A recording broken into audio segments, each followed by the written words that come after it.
وہ بھی کیا دور ہوا کرتا تھا جب ٹی وی کی بلیک اینڈ وائٹ اسکرین سارے گھروں، محلوں، سب شہروں اور پورے پاکستان کو رنگین خوابوں خیالوں کی دنیا سے جوڑے رکھتی۔ ہم سارا دن رات کے 8 بجے کا انتظار کرتے، خواتین کے ہاتھ کھانا پکانے میں تیزی سے مصروف ہوتے، مرد حضرات اپنے کام کاج ختم کر کے ٹی وی کے سامنے بیٹھ جاتے۔ یوں سارا گھرانہ مل کر ڈرامہ دیکھا کرتا، سب ساتھ ہنستے، ساتھ روتے، اور پھر 9 بجتے ہی ٹی وی پر بڑے بوڑھوں کا قبضہ ہو جاتا، کیونکہ خبرنامہ جو آنا ہوتا تھا۔ پی ٹی وی کے ان ڈراموں، پروگراموں اور خبرناموں نے اصل میں پورے پاکستان کی تہذیبی، معاشرتی، جذباتی اور معاشی تقدیر لکھی۔ آئیے دیکھتے ہیں پاکستان ٹیلی ویژن کی تقدیر کیسے لکھی گئی۔ پاکستان میں ٹیلی ویژن کا آغاز 26 نومبر 1964 میں لاہور کے اسٹیشن سے ہوا۔ ابتدا میں حکومت پاکستان نے تجرباتی بنیاد پر جاپان کی ایک فرم نپن الیکٹرانکس کمپنی کے تعاون سے پاکستان کے 2 شہروں لاہور اور ڈھاکہ میں ٹیلی ویژن اسٹیشن کھولنے کا فیصلہ کیا۔ جاپان کی حکومت کے تعاون کے ساتھ ایک ایجوکیشنل چینل کے طور پر کہ لوگوں کو ایجوکیٹ کرنے کے لیے یہ ایک جو ہے وہ ایک ٹیلی ویژن کا آغاز ہوا، اور اس کا مقصد تو ایجوکیشن تھا، مگر رفتہ رفتہ پھر یہ انٹرٹینمنٹ میں اور دیگر اس میں شعبے آتے گئے، اور فنون لطیفہ کے تمام فائن آرٹس کی، جس میں پھر کیونکہ اس دور کے بڑے لوگ جیسے اسلم اظہر صاحب اور قمر آفتاب صاحب، آغا ناصر صاحب، دیگر لوگ، تو وہ جناب آتے گئے، اور بڑے بڑے پروڈیوسر اور مینیجنگ ڈائریکٹر، اور یہ جن کا ایک اپنا بیک گراؤنڈ ادب کا، علم کا اور فنون کا تھا، تو وہ جیسے جیسے آئے تو پھر اس کے بعد سب سے پہلے تو چکلالہ میں راولپنڈی میں آغاز ہوا، اس کے بعد میرا خیال ہے کہ 64 یا 65 میں لاہور کی ٹی وی، اور پھر کراچی میں 1967 میں اس کا آغاز ہوا۔ اور ریڈیو کے بہت بڑی شخصیت بخاری صاحب، وہ پی ٹی وی کراچی کے پہلے جنرل مینیجر مقرر ہوئے۔ اس سے پہلے اس ملک میں یہ ہوتا تھا کہ کئی دفعہ خاص کر کراچی میں انٹرنیشنل ایگزیبیشنز لگتی تھیں، تو اس میں ٹیلی ویژن کسی نہ کسی اسٹال پہ کلوز سرکٹ لوگوں نے دیکھا ہوا تھا، اور گورنمنٹ نے بھی دیکھا ہوا تھا۔ مثلا یو ایس کے اسٹال پہ لگ گیا، کبھی ہالینڈ کی، برطانیہ کے اسٹال پہ لگا ہوتا تھا کسی سال، تو اندازہ تھا کہ ہاں، اور اس میں لوگوں کی دلچسپی کا بھی، تو فیصلہ ہوا کہ یہ کیا جائے جی۔ تو اس کے لیے یہ بھی فیصلہ ہوا کہ جی اس کو ٹرائل کے طور پہ، وہ ہمیشہ 2 خیالات۔ تو لاہور میں 26 نومبر کو ریڈیو پاکستان کے احاطے میں ان کے سیلز آفس کا ہال لے لیا، اور منسٹری آف انفارمیشن کے تحت وہاں پہ تو جاپان کی ایک الیکٹرانک کمپنی تھی، اس نے ایکوپمنٹ ڈونیٹ کیا، اور ولایت کی ایک فاؤنڈیشن تھی، انہوں نے کچھ وہ اس میں بتایا کہ کیسے کیا جاتا ہے، اور یہاں کے ایک انڈسٹریلسٹ تھے کہ وہ گروپ تھا کہ 3 مہینے کا خرچہ وہ دیں گے، اور اگر خدا نخواستہ یہ فیل ہو جاتا تو جو 25-30 لوگ کام کر رہے تھے ان سب کی ملازمتیں چلی جاتی۔ وہ اللہ نے کامیابی دی، اور وہ اسی کنٹینیویشن میں ٹی وی شروع ہو گیا۔ پائلٹ اسٹیج کے بعد رکا نہیں، اور پاکستان ٹیلی ویژن سروس کے نام سے 24 فروری 1965 کو گورنمنٹ کا اپروول ہو گیا، اور یہ باقاعدہ نشریات صرف لاہور میں تھیں، 10 میل کے ریڈیس تک ملتی تھیں، یعنی شاہدرہ اس طرف اور اس طرف بارڈر تک، واگا اور امرتسر تک بھی پہنچ جاتی تھی۔ تو اس طرح ٹی وی شروع ہوا تھا، اور اس میں 3 جو مین رکھے گئے تھے وہ تھا انفارمیشن، ایجوکیشن اور انٹرٹینمنٹ لاسٹ میں۔ آئیے ماضی میں جھانکنے کی کوشش کرتے ہیں، جب پاکستان ٹیلی ویژن کا پہلا دن تھا۔ عجیب سی سرگوشیاں تھیں آنکھوں میں، چہروں پر کسی بڑے مشن کی تابناکی تھی، ذہنوں میں اپنے مکالمے دہرائے جا رہے تھے۔ ایک جشن کا سما تھا، یہ پہلا دن آنے والے لاکھوں دنوں کو ایک نیا رخ دینے والا تھا۔ پاکستان ٹیلی ویژن کے پہلے دن کی ٹرانسمیشن کا آغاز بصیرت سے ہوا۔ ٹی وی کی افتتاحی تقریب کے بعد کوئز پروگرام پیش کیا گیا۔ پی ٹی وی کے اس پہلے دن کے پہلے پروگرام کے پہلے میزبان معروف مصنف اشفاق احمد۔ اسی دن موسیقی کا پروگرام بھی پیش کیا گیا۔ کارٹون فلم بھی اسکرین کی زینت بنی، انگریزی فلم بھی دکھائی گئی، خواتین کا پروگرام بھی نشر کیا گیا اور پروگرام گھر بار بھی دکھایا گیا۔ گھر بار اور کوئز پروگرام کے پروڈیوسر تھے نثار حسین صاحب۔ اچھا، اس زمانے میں آؤٹ سائڈ براڈ کاسٹ کا سسٹم نہیں تھا، لیکن وہاں باہر لان میں انہوں نے انوگریٹ کیا اور یہ چیز ہم لوگوں نے کئی دفعہ کی ہے۔ 3 کیمرے دیے تھے جاپانیوں نے، ایک اسٹینڈ بائی پہ ہوتا تھا کیونکہ اگر 2 میں سے اسٹوڈیو میں خراب ہو جائے کوئی، تیسرا کیمرہ لگا کے ہم باہر لان میں لے گئے تھے اور دوسرے کیمرے کو ویلز پہ چلا کے بلڈنگ کے بڑے دروازے پہ لگا دیا تھا، تو 2 کیمروں سے اس کی کوریج ہوئی تھی، یہ مجھے معلوم ہے۔ یہ ہم نے چکلالہ میں ریپیٹ کیا، یہ ہم نے 8ویں گھر جو کراچی میں انوگریٹ ہوا اس کی کوریج میں نے کی تھی، وہ بھی تھی، وہاں بھی یہ کیا۔ دھیمندروں کی انوگریشن پہ کہ جہاں جو چیز موجود نہیں ہے اس کا متبادل کسی طرح کر کے اور وہ تاثر ضرور دیا، دکھایا لوگوں کو کہ واقعی یہ ہو رہا ہے۔ چلیے قصہ مختصر کر کے اب اس جانب چلتے ہیں جس کا آپ انتظار کر رہے ہیں، یعنی پاکستان ٹیلی ویژن کے ڈراموں کی بہار۔ پاکستان ٹیلی ویژن کے ڈراموں کے آغاز کے وقت اردو کے صف اول کے مصنفوں کے قلم کی جادوگری، ریڈیو کے صداکاروں کی آوازوں کا زیر و بم، تھیٹر کے اداکاروں کی بلا جھجک پرفارمنس اور اس وقت کے جدید ذہنیت اور نئی قوم کی امنگوں اور خوابوں نے ہمارے ڈراموں میں جو حسن پیدا کیا وہ ہمیں کہیں اور دکھائی نہیں دیتا۔ کئی لوگ تھے، ریڈیو کے سارے لوگ تھے جو تھے ایکٹنگ کے لیے وہاں موجود، اور انہوں نے ایکٹنگ کی اور ٹھیک ہے وہ ڈرامے چلے اور بڑا اس کا نام پیدا ہوا۔ پھر ریڈیو کے ظہور صدیقی صاحب، ایس ایم سلیم صاحب، رائٹرز جتنے ان کے ڈرامے ہوتے تھے۔ ٹی وی نے لکھا ہوا لٹریچر مشہور اور لوگوں نے پڑھا ہوا، پورے بر صغیر ہند کی میں بات ہوا، وہ بڑے بڑے ان سب کے ہم نے پسندیدہ کہانیاں کئی دفعہ ٹی وی پہ، مواد ٹھوس تھا۔ وہ زمانے کے جتنی بھی ایک لڑی تھی ایکٹرس کی، ایکٹریسز کی، وہ ان میں بڑی قوت تھی، بڑی طاقت تھی، بڑی فیم تھی۔ وہ ایک اور ایک ایرا تھا، وہ آپ اس کو وہی لوگ انجوائے کر سکتے ہیں جو اس زمانے میں تھے، یا ایک آدھ رہ گیا یا نہیں۔ وہ ایک دور تھا، ایک زمانہ تھا، ڈیجیٹل سے پہلے سارا کچھ۔ یہ جو الیکٹرانک میں اب تو ایک سیریل بناتے ہیں تو کیمرہ پھینک دیتے ہیں، جاپان والے یا جرمنی والے، ہم ایک کیمرے سے 1.5 سیریل بنا لیتے ہیں۔ سماعت کے ذریعے سے آپ کو پوری کہانی بتا دیتے تھے، صرف الفاظوں کے ذریعے سے، اتار چڑھاؤ کے ذریعے سے، تو یہ بڑا اہم فن تھا۔ وہاں سے صداکار نکلے تو وہی ٹیلی ویژن پر آئے اور انہوں نے بہت اہم کردار ادا کیا ٹیلی ویژن کو اوپر لانے میں۔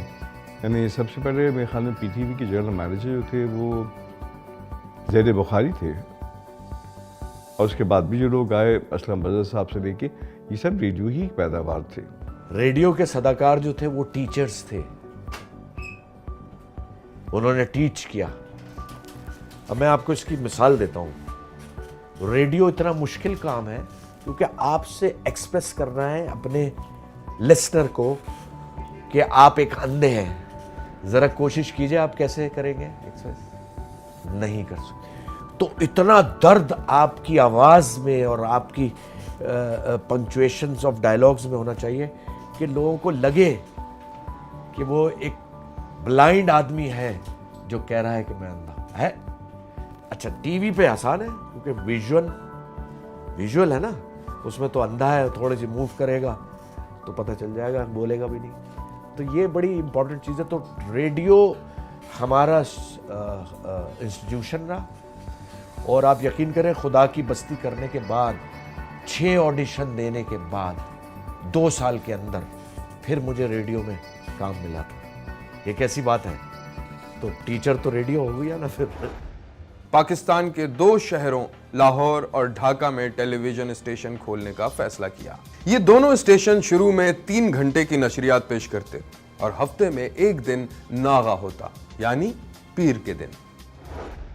شروع میں معروف پروڈیوسر عبید اللہ بیگ نے ٹیلی ویژن کے لیے دستاویزی فلموں کا آغاز کیا۔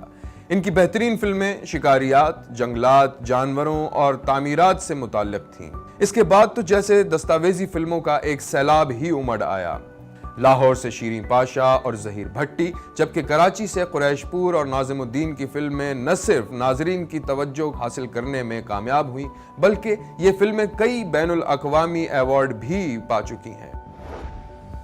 پہلی ڈاکومنٹری سیریز جو ہے وہ کراچی میں شروع ہوئی سیلانی کے ساتھ، اور وہ پورے پاکستان کا کئی سال تک ٹریولاگ پاکستان بنا۔ اتفاق سے اس کا پروڈیوسر میں تھا۔ عبید اللہ بیگ اس کے ریسرچسٹ اور کامپیئر اور بیک گراؤنڈ کمنٹیٹر ہوا کرتے تھے۔ یہ 68 میں جو شروع ہوئی تو یہ یہاں سے اور اس وقت تک مشرقی پاکستان اور کوکسز بازار کی بیچ تک اتنی لمبی ڈاکومنٹری سیریز پاکستان میں نہیں بنی۔ ناظم الدین بہت بعد میں، شیریں پاشا نے بھی بہت اچھی ڈاکومنٹریز بنائیں، اور ناظم الدین ابھی پچھلے دن آئے ہوئے تھے، انہوں نے ڈاکومنٹری کے اوپر میکنگ پہ ایک اردو میں کتاب لکھی جو اردو میں پہلی کتاب ہے۔ بڑے کمال کے لوگ تھے سارے، جتنے بھی تھے، بہت ہی ڈیڈیکیٹڈ اور جنونی اور بہت زیادہ سیکھنے والے، اور پھر سکھاتے بھی تھے۔ تو یہ کام ہے دراصل جنون کا، یہ چلتے پھرتوں کا کام نہیں ہے، نہ اناڑیوں کا کام ہے، نہ رشتہ داروں کا کام ہے۔ یہ کام ہے جو جانتے ہیں اس کام کو، جن کو پتہ ہے کہ یہ کیا چیز ہے، اور اس میں صرف یہی نہیں پتہ ہوتا کہ یہ ٹیکنیکلی کیا چیز ہے، نہیں، اس کے لیے انسان کو ماسٹر آف آل ٹریڈز ہونا پڑتا ہے۔ یہ پی ٹی وی جہاں ایک طرف تفریح کا سامان فراہم کرتا، وہیں اس کا کردار ایک استاد کا بھی تھا۔ اخلاقی، سماجی، مذہبی اور سائنسی علوم کا عوام تک پہنچنے کا سب سے مؤثر ذریعہ پی ٹی وی بن گیا۔ پی ٹی وی تو ہمیشہ استاد کا ہی کردار ادا کیا ہے، یعنی ہماری مدر انسٹیٹیوشن ہے۔ ڈیفینیٹلی اس میں ریڈیو اور اسٹیج یعنی تھیٹر بھی شامل ہے، لیکن پی ٹی وی جو ہے وہ مدر ہے، باقی ریڈیو اور اسٹیج یہ بھائی ہیں، تو سب کی سپورٹ ہوتی ہے، پوری فیملی کی تو انسان کی شخصیت بنتی ہے۔ پی ٹی وی کا سب سے شروع دن سے یہ رہا ہے کہ آپ وہ انٹرٹینمنٹ دیں جس میں انفارمیشن بھی ہو، اور پھر یہ بھی تھا کہ وہ جو آپ کے مورل ویلیوز کو سپورٹ کرتی ہو، آپ کی اخلاقی اقدار پہ ہو۔ تو دیکھیں، تلفظ کا خیال رکھا جاتا تھا، نشست و برخاست سکھائی جاتی تھی پروگرامز کے تھرو، کہ جو پروگرام پیش کیے جاتے تھے اس میں پوری اس بات کی مطلب یقین دہانی ہوتی تھی کہ جو بھی ویورز وہ پروگرام دیکھیں ان کی اصلاح ہو، وہ سیکھیں۔ تو پی ٹی وی واقعی اس حوالے سے ایک استاد کا درجہ، کیونکہ زبان، بیان، کلچر، تہذیب، اٹھنا بیٹھنا، چھوٹے بڑے کی تمیز، بات کرنا، ہمارے مورل ویلیوز کیا ہیں، ہمارے اخلاقی اقدار کیا ہیں، ہم سوسائٹی میں ہمیں کس طرح اٹھنا چاہیے، چھوٹے بڑے کا ادب آداب کیا ہوتا ہے، یہ ساری چیزیں پاکستان ٹیلی ویژن نے سکھائی۔ اس حوالے سے یہ بات بالکل آپ کی صحیح ہے کہ پی ٹی وی نے ایک استاد کا درجہ، ایک سکھانے والے کا درجہ، سکھانے والے کا رول ادا کیا۔ پی ٹی وی نے اتنا زبردست کام کیا، not for artist like me اور ایکٹر لائک می، پوری ہماری جو قوم ہے، اگر پی ٹی وی کے 50 سال پاکستان میں سے نکال لیے جائیں تو آپ سوچ سکتے ہیں کہ یہ قوم کہاں ہوتی، کیونکہ ناخواندگی ہے، الٹریسی ہے۔ تو پی ٹی وی نے بہت زیادہ ایجوکیٹ کیا۔ دسمبر 1972 میں ٹی وی کی بلیک اینڈ وائٹ اسکرین رنگین ہو گئی۔ ٹیلی ویژن کا ہر کردار اور ہر پروگرام اپنے فطری رنگ میں نظر آنے لگا، اور آنکھوں کو جو منظر اچھا لگے اس کے ناظرین اس منظر کو صرف پسند ہی نہیں کرتے تھے بلکہ وہ متاثر بھی ہونے لگے۔ کھیل کی دنیا کے تقریباً سارے چھوٹے بڑے میدان ٹی وی کی اسکرین کی زینت بننے لگے۔ پی ٹی وی جدید تکنیکی صلاحیتوں سے خود کو لیس کرتا چلا گیا۔ مثال کے طور پر پورے جنوبی ایشیا میں پہلی مرتبہ پاکستان پہلا ملک تھا جس نے پاکستان اور آسٹریلیا کے درمیان ہونے والے کرکٹ میچ کو براہ راست ایڈیلیڈ سے کراچی میں دکھایا۔ اسی طرح کرکٹ سیریز، اسکواش، عالمی ورلڈ کپ، عالمی ہاکی کے میچ ہمارے گھروں کے ڈرائنگ رومز میں دیکھے جانے لگے۔ اسپورٹس دیکھیں لوکل جو بھی ہوتے تھے اس کی فلم پہ تھوڑی بہت کوریج ہو کے اور نیوز پہ چلتی تھی، کیونکہ آؤٹ ڈور براڈ کاسٹ کا انتظام کوئی نہیں تھا۔ لیکن اسٹوڈیو میں ہم نے مثلا ٹیبل ٹینس کی کوچنگ وہ کرائی، جو اس وقت اچھے کھلاڑی تھے ان کے ساتھ پروگرام کیے، لیکن کھیلوں کا ظاہر ہے کہ ڈائریکٹ براڈ کاسٹ ہم نہیں کرتے تھے۔ خبروں میں سب تفصیل میں وہ ہوتا تھا، فلم باہر سے کہیں سے مل جائے وہ آ جاتی تھی، وہ ضرور دکھاتے تھے۔ کراچی جب بنا ہے تو کراچی ایک باقاعدہ فل فلیجڈ اسٹیشن تھا۔ اس میں گو کہ شروع میں ایک ہی اسٹوڈیو کام کرتا تھا، لیکن دوسرے کا بھی ڈھانچہ تیار تھا، ایکوپمنٹ لگنا تھا۔ اس کے ساتھ ساتھ outside broadcast van ہمیں یہاں پہ مہیا کی گئی تھی، جو باہر جا کے کوریج کر کے شہر کے اندر سے کہیں بھی اور ٹی وی اسٹیشن سگنل بھیج سکتی، اور وہ اس وقت تک گورنمنٹ آف پاکستان دھیمندرو کراچی کے مضافات میں جگہ ہے، وہاں اپنا سیٹلائٹ اسٹیشن بھی سگنل ریسیو کرنے اور بھیجنے کے لیے لگ چکا تھا۔ اس کے تھرو پھر یہ ساری اسپورٹس کی کوریج اور کرکٹ کی پہلی کوریج ایڈلائٹ سے کراچی اسٹیشن ریسیو ہو کے اور دکھائی جانے لگی۔ اہم دن، اہم شخصیات کے حوالے سے معلوماتی پروگرامز بھی پی ٹی وی کی جان ہوا کرتے تھے، جیسے یوم آزادی کے پروگرام، جن میں تاریخی حوالوں سے مباحثوں، مذاکروں اور معلوماتی مقابلوں کے ذریعے آزادی کی اہمیت، اس کے حصول کے لیے کی جانے والی جدوجہد سے نئی نسل کو روشناس کرانا، اور مذہبی اہمیت کے حامل دنوں میں عید میلاد النبی، رمضان المبارک میں نزول قرآن سے متعلق پروگرام، سانحہ کربلا، حج اور زکوٰۃ کی اہمیت اور فضیلت کا بیان۔ غرض طالب علم سے لے کر ایک ناخواندہ فرد، کسان و مزدور سے لے کر گھر میں بیٹھی ہوئی خواتین تک معلومات کا سلسلہ دراز کرنا ایک اہم سنگ میل بن گیا۔ دیکھیے بہت اچھے معلوماتی پروگرام ہوتے تھے، جس میں کسوٹی ایک پروگرام آتا تھا، عبید اللہ بیگ صاحب مرحوم، وہ بھی ہمارے استادوں میں سے تھے۔ ایسے بہت سے پروگرام چلتے تھے۔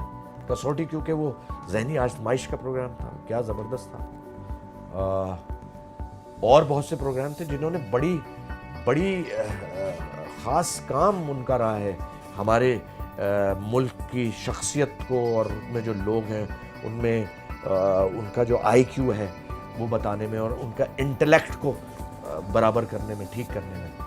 تو یہ بہت بڑے لوگ تھے، جس میں لاہور سے زبردست ڈرامے بھی ہوتے تھے، بانو آپا کے اور ان کے جو ہسبینڈ تھے، کیا بات تھی بابا جی، اللہ غری کے رحمت کرے، اشفاق احمد صاحب، اور بہت سے رائٹر زبردست، منو بھائی، میں کس کا نام لوں، احمد ندیم قاسمی صاحب، کیا ان کے افسانے اور ڈرامے۔ معلوماتی پروگرام، اس میں دیکھیے مذہب کے حوالے سے بھی سوالات ہوتے تھے، اس میں دنیا کے سارے جتنے ممالک ہیں ان کے حوالے سے بھی سوالات، جو ہمیں پتہ ہی نہیں تھا، ہے نا۔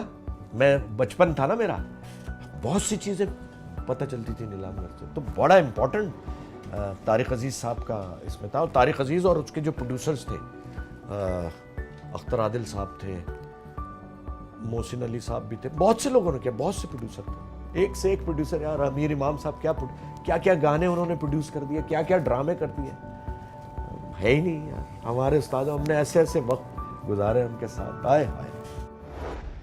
خبر نامے کا میوزک شروع ہوتے ہی سب کام دھندے رک جاتے، ہاتھ جامد ہو جاتے اور آنکھیں ٹی وی کی اسکرین سے گویا چپک جاتی تھیں۔ اسمبلی اجلاسوں کی کوریج، سیاسی شخصیتوں کے انٹرویو اور عام انتخابات میں 35 گھنٹے تک مسلسل ٹیلی ویژن کی نشریات، الیکشن کوریج کے دوران دلچسپ پروگرام پیش کیے جاتے۔ اسی کے ساتھ ساتھ تفریح کا سامان پہنچانے میں بھی پی ٹی وی آگے سے آگے رہا۔